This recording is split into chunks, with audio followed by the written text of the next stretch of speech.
Biografía de Johann Sebastian Bach. Biografía 1x2. En la Biblioteca Municipal de Leipzig se conservan aún los antiguos legajos que contienen las listas de exequias realizadas en el siglo XVIII. Uno de estos viejos papeles nos informa escuetamente del siguiente hecho, en apariencia banal. Un hombre de 67 años, el señor Johann Sebastian Bach, Kapellmeister y cantor en la escuela de la iglesia de Santo Tomás, fue enterrado el día 30 de julio de 1750. La modestia y simplicidad de esta inscripción, escondida entre otras muchas tan insignificantes como ella, nos parece hoy incomprensible al considerar que da fe del fallecimiento de uno de los más grandes compositores de todos los tiempos y, sin duda alguna, del músico más extraordinario de su época.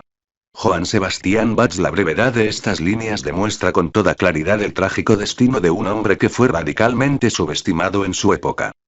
Pocos reconocieron al gran músico y nadie supo ver al genio.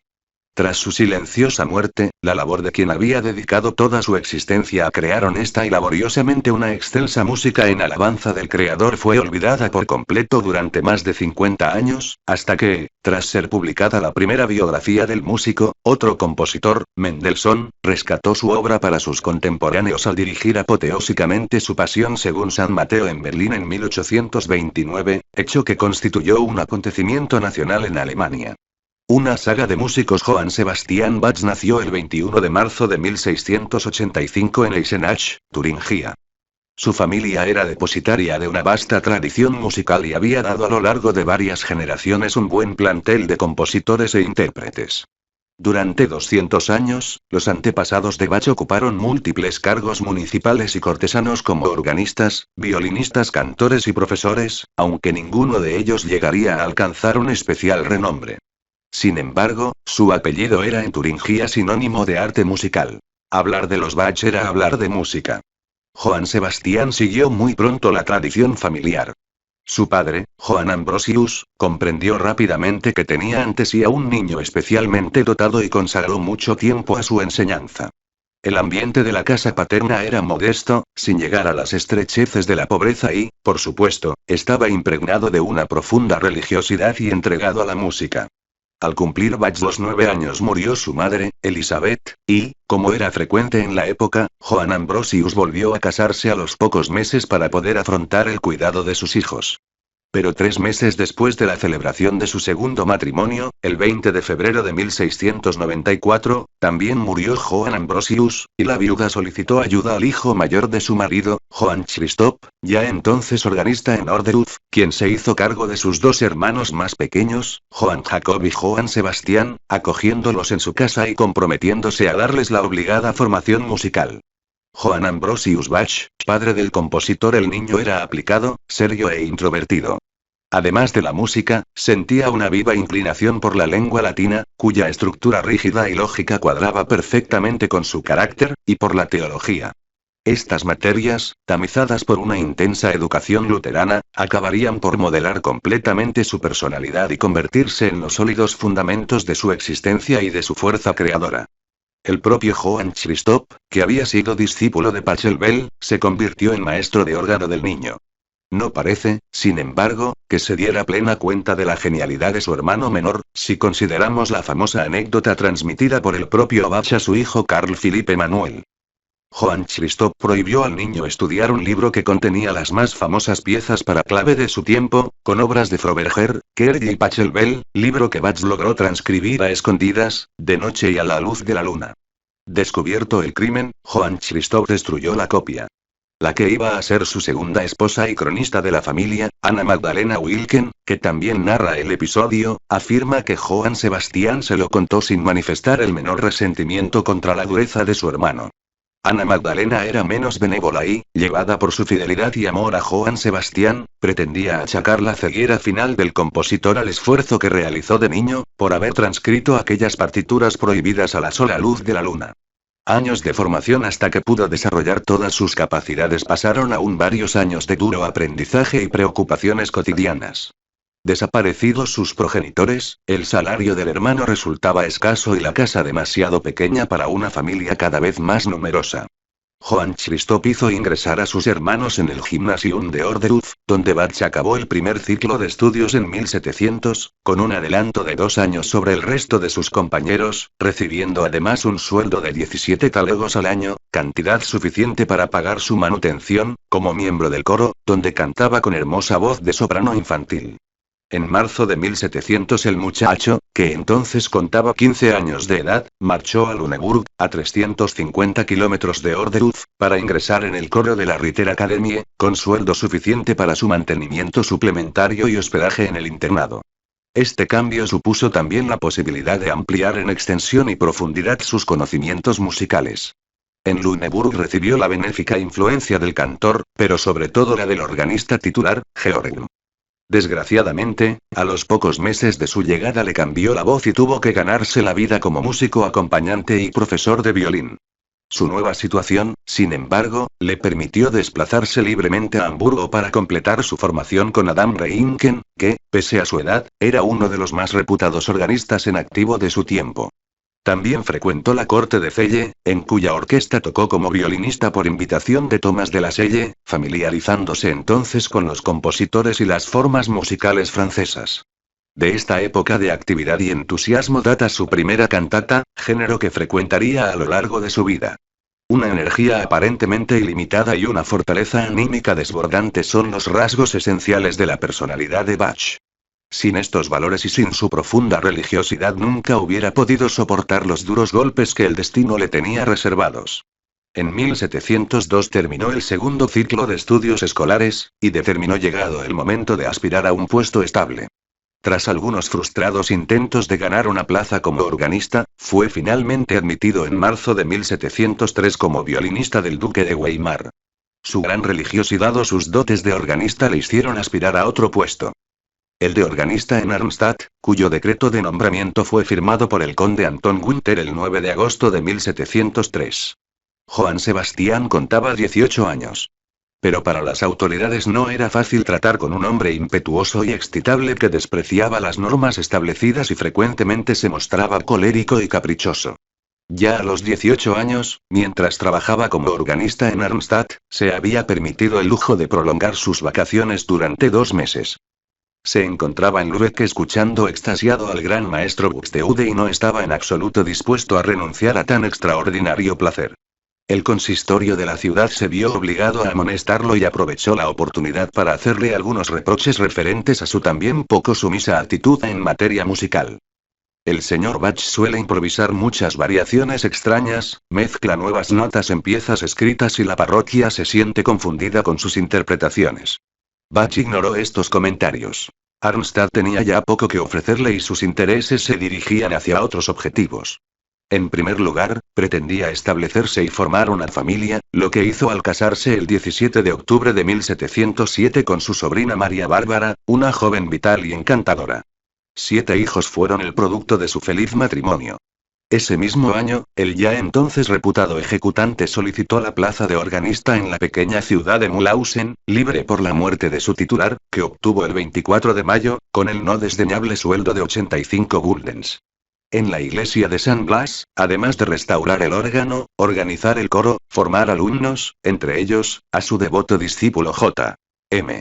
Schubert, y cumplir con sus funciones dominicales, Bach inició la composición de cantatas religiosas, la más importante de las cuales fue la titulada Actus Tragicus. Su período de formación inicial parecía concluido. Tal vez ello fuese la razón principal que le movió a presentar su dimisión como organista de Mühlhausen, aunque los biógrafos suelen señalar otras más concretas. Sobre todo, el conflicto musical teológico que había dividido a los feligreses en 2 bandos. Los seguidores del pastor Frone, pietista radical y enemigo de innovaciones musicales, y los del archidiácono Eilmar, amigo y protector de Bach, y padrino de su primer hijo. Es posible que, cogido entre 2 fuegos, Johann Sebastian prefiriera dar a su carrera un cambio de rumbo al margen de unas tensiones teológicas que tan directamente le afectaban como responsable musical de la comunidad. Sus relaciones con las autoridades de Mühlhausen continuaron cordiales tras su dimisión en junio de 1708, y compuso para ellas una cantata en febrero de 1709, desgraciadamente desaparecida.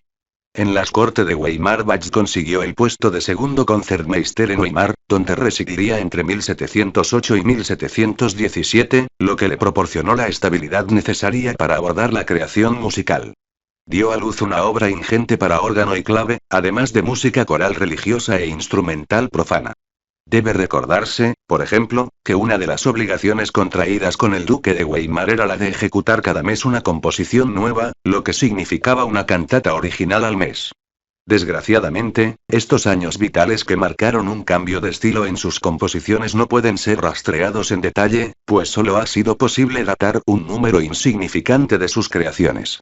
Es evidente, sin embargo, la decisiva influencia de las formas operísticas italianas y del estilo concertístico de Antonio Vivaldi. La crítica señala una evidente huella italiana en el ritornello de las cantatas 182 y 199, de 1714, las 31 y 161, de 1715, o las 70 y 147, de 1716. Las nuevas técnicas de repetición, literal o levemente modificada, también rindieron sus espléndidos frutos en las arias, conciertos, fugas y corales de este período, entre los que cabe destacar, muy especialmente, sus preludios corales, los primeros tríos para órgano y la mayoría de preludios y fugas y de tocatas para órgano. Representación de 1660 de la iglesia del Palacio de Weimar. Bajo el techo, el órgano en que trabajaría Bach en Weimar, Bach cumplía múltiples funciones. Organista de la capilla, Kammermusicus, violín solista, director del coro y maestro suplente de capilla. Allí conoció y transcribió la obra de los compositores italianos, Corelli, Albinoni o Vivaldi, formó a alumnos, como su sobrino Johann Bernhard y Johann Tobias Krebs, y trabó una estrecha amistad con el maestro Johann Gottfried Walter, quien enriqueció su arte del contrapunto y de la coral.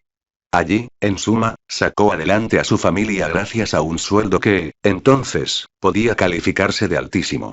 En el momento de mudarse a Aten tenía 4 hijos, otros 2 habían muerto poco después del parto.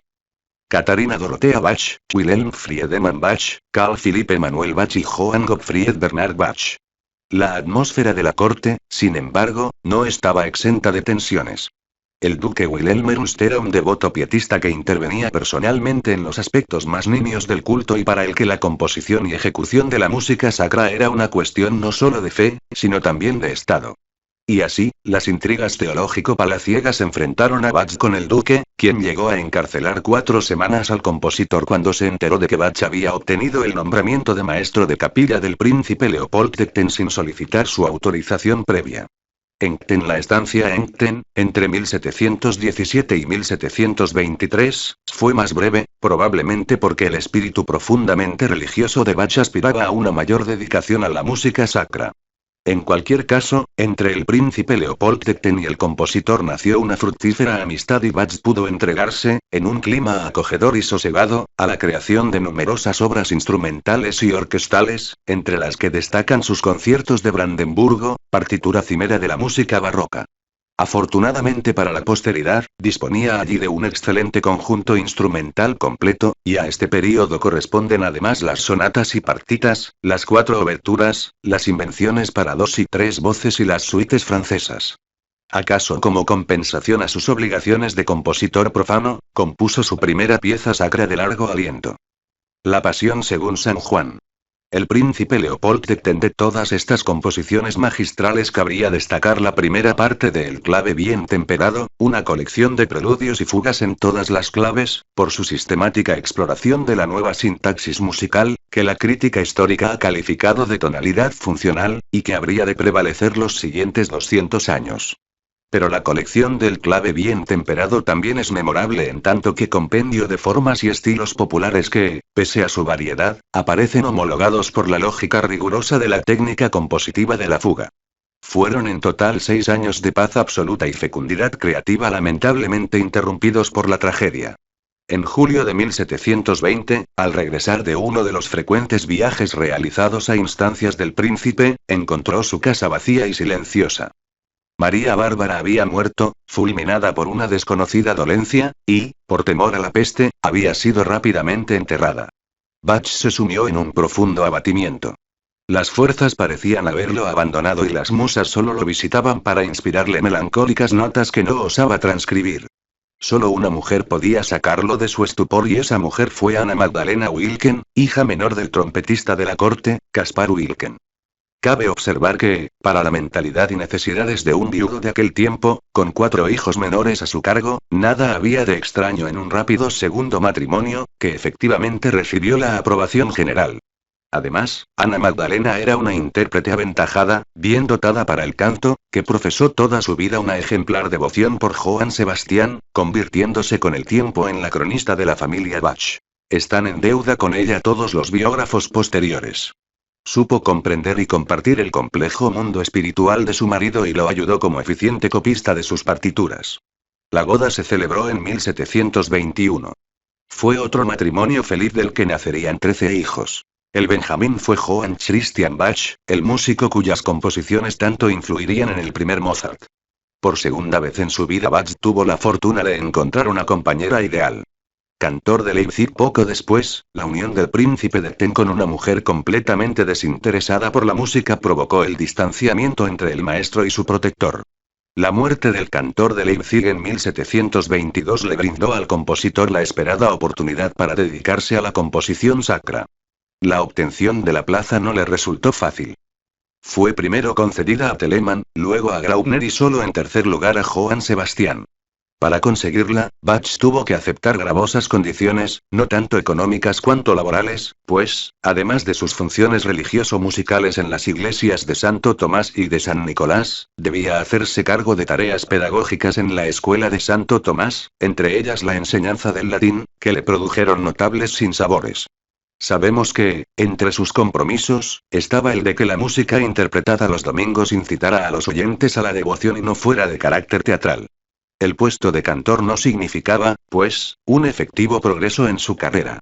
Estaba obligado a proporcionar la música necesaria para los oficios de varias iglesias de la ciudad valiéndose de un coro formado por alumnos de la escuela, lo cual significaba que cada domingo estaba obligado a presentar una nueva cantata compuesta por él.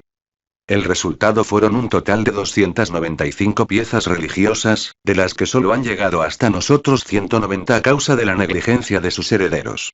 Además, debía dirigir el coro de los alumnos y dar lecciones a los jóvenes estudiantes como un profesor más.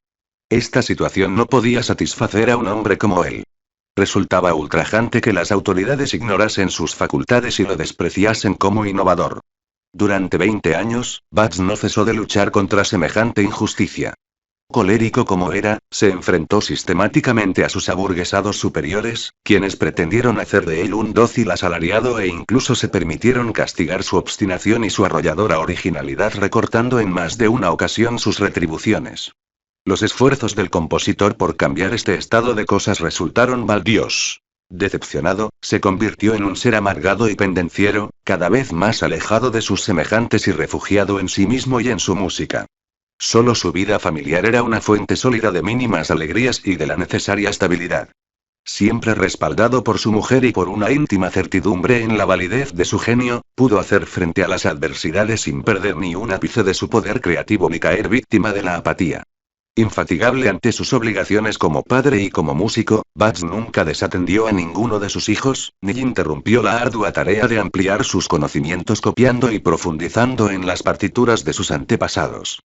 A pesar de todo, el de Leipzig, de 1723 hasta su muerte, fue el más glorioso y fructífero período de la vida del compositor, con una producción de, al menos, 3 ciclos de cantatas. En ellas, sin abandonar el contrapunto, se despojó de toda retórica, esforzándose en representar musicalmente la palabra.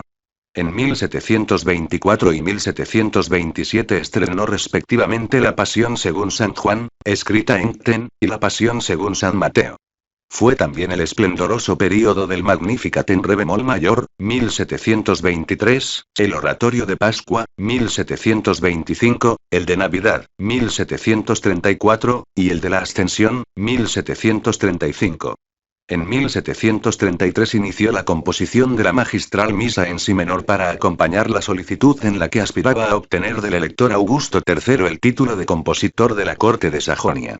3 años después lograba su propósito, lo que le recompensó por los sinsabores anteriores y sirvió para mortificar a cuantos lo habían hecho objeto de sus desdenes. Comenzaba la última etapa de su vida, que sería también la más plácida. Bach era miope desde su nacimiento. Con el transcurrir de los años, el estado de sus ojos se había ido deteriorando poco a poco a causa de miles de interminables noches de trabajo pasadas bajo la insuficiente luz de unos pobres candiles. 2 operaciones no consiguieron mejorar su visión. Después de la segunda, realizada por un médico inglés en Leipzig, perdió la vista casi por completo. Las fuertes medicaciones a las que se habituó contribuyeron a quebrantar la resistencia y la salud de un cuerpo que había sido robusto y vigoroso. Pero continuó creando y alcanzó nuevas cimas en su arte, como las variaciones Goldberg o la segunda parte de El clave bien temperado, terminada en 1744. Bach, en un retrato realizado probablemente el mismo año de su fallecimiento, un año antes de su muerte, le iba a alcanzar el mismo destino que estaba reservado a otro genio como él, el famoso Händel. La ceguera total. Pero una vez más, antes de que la noche eterna le encadene para siempre a su cama, Bach vivirá un momento estelar cuando al fin alguien reconozca su poderoso talento y su maestría. El joven rey de Prusia Federico II. En diversas ocasiones este soberano había expresado su deseo de encontrarse con el conocido compositor. La ocasión llegó en la primavera de 1747.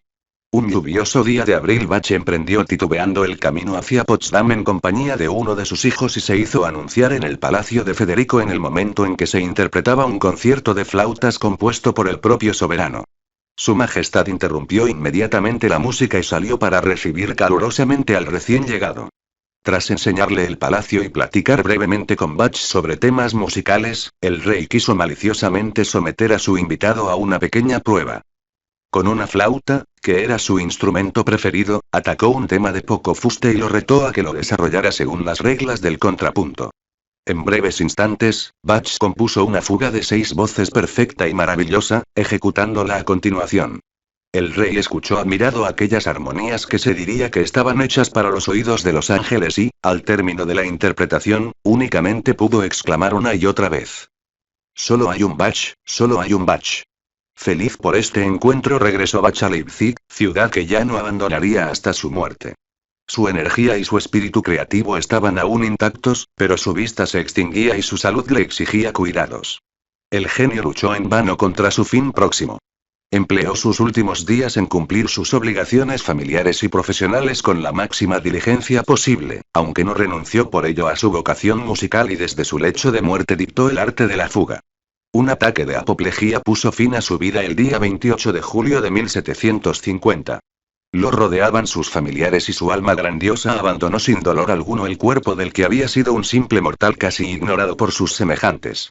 Dejaba a su muerte un valioso legado a la posteridad. Una ingente obra religiosa y numerosas piezas profanas. Un corpus que, en definitiva, se ha erigido en la y de toda la producción musical posterior.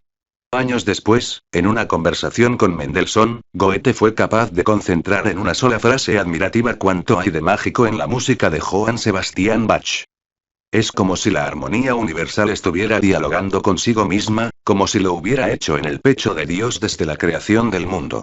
Cronología 1685. Nace en Eisenach, Alemania, el 21 de marzo.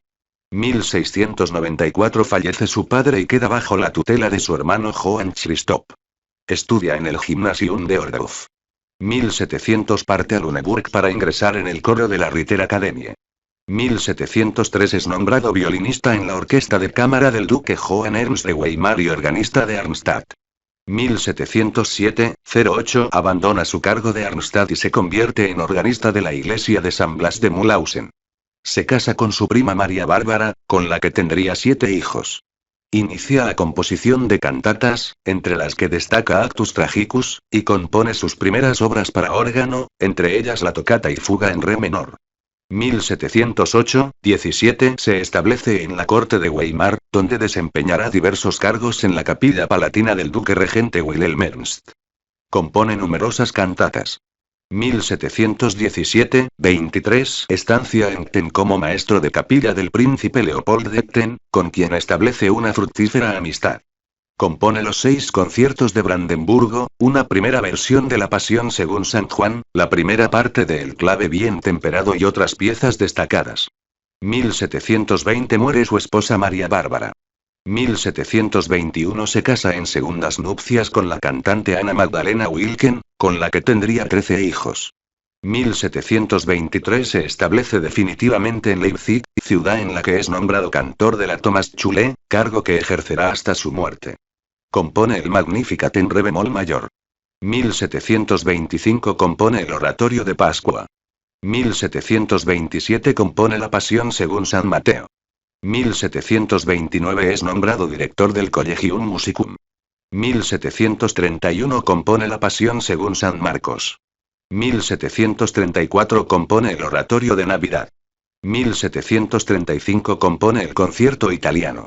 1736 es nombrado compositor de corte del príncipe sajón y rey de Polonia Augusto III. 1738 última versión de la Pasión según San Juan.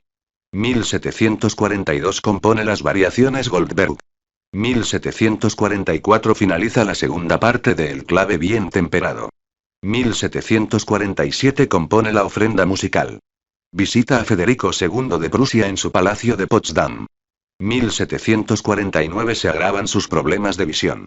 1750 muere en Leipzig el 28 de julio.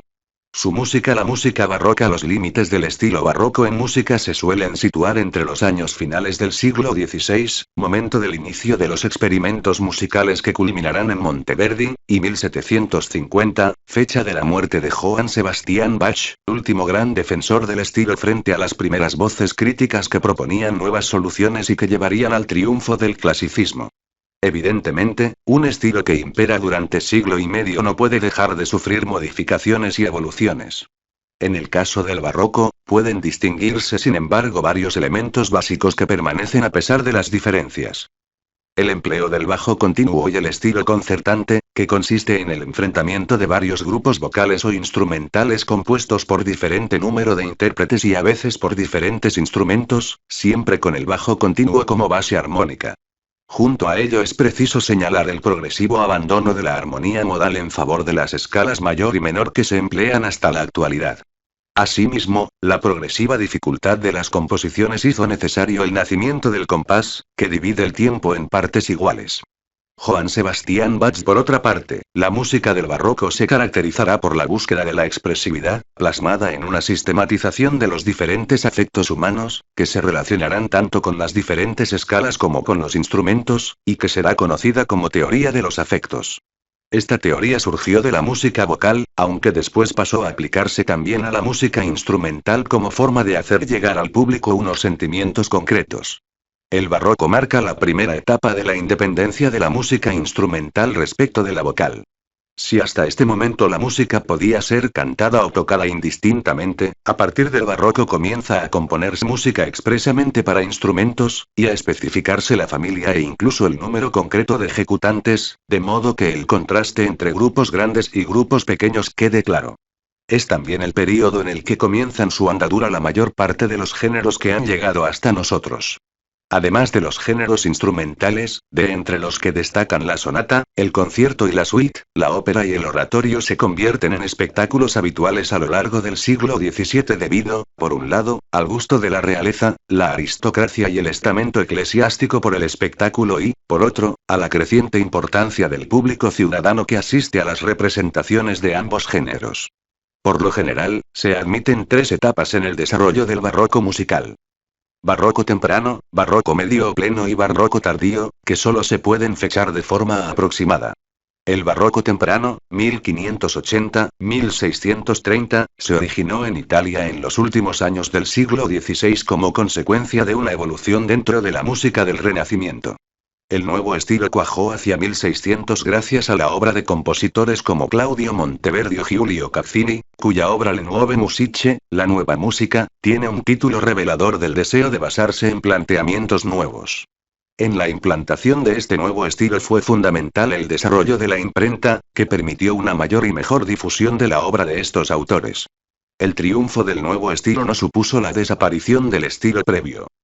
El estile antico o estile alla palestrina del Renacimiento convivió con el nuevo estile al que Monteverdi, refiriéndose a su propia obra, llamó seconda pratica, segunda manera, para distinguirlo de la prima práctica o primera manera que había aprendido de sus maestros y en la que había iniciado su obra. Aunque proceda de elementos previos, el nuevo estilo recibió el impulso definitivo gracias a las reflexiones que sobre la relación entre música y poesía llevaron a cabo en los años finales del siglo XVI los miembros de la Camerata Fiorentina, que se reunía en el palacio del conde Angelo Bardi. El propósito de este grupo era la reconstrucción de la tragedia clásica griega, que suponían que había sido cantada. La necesidad de encontrar un estilo musical que no oscureciera el sentido del texto, cosa que sucedía constantemente en la polifonía del Renacimiento, les llevó a la creación de un estilo nuevo al que llamaron estilo recitativo o recitado, en el que la voz se limitaba a seguir el texto sin desfigurarlo con adornos o melodías que distrajeran del contenido literario. Como apoyo de este recitativo, a fin de que el cantante no perdiera el tono, decidieron colocar un bajo que acompañara la declamación. Ello dio lugar al moderno género de la ópera, la primera de la que se tiene noticia, Dafne, con texto de Rinuccini y música de Peri, se representó en 1598, y al bajo continuo, en el que se basó toda la música barroca, tanto vocal como instrumental. Biografía generada por Biografías en español.